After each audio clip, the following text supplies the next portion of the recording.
Hey everyone, today I wanted to give you a quick tutorial on how to order 8x10 headshot photos at qprints.com. Let's go ahead and get started. We'll click where it says order now and launch the simple order system.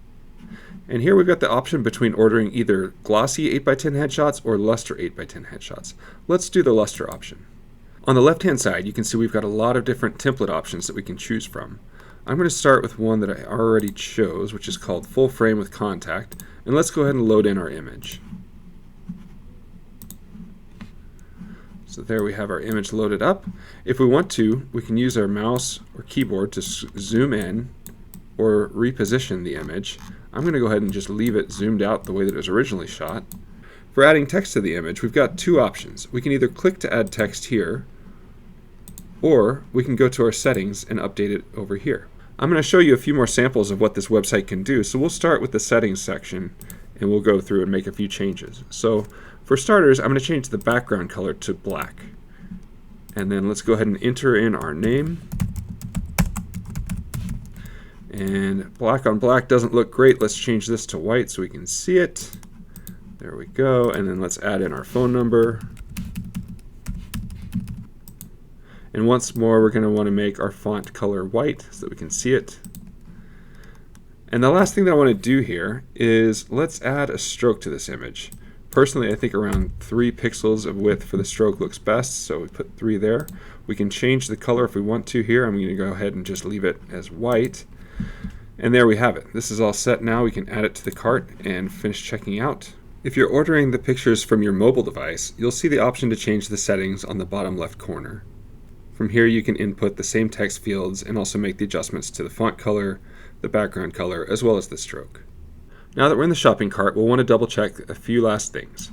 First thing will be the quantity. In this case, we're going to order 100 of these to 8x10 headshots. So there we go.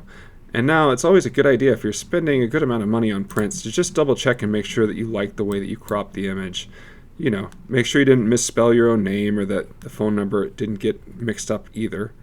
This all looks good, and so now we can just go ahead and click checkout.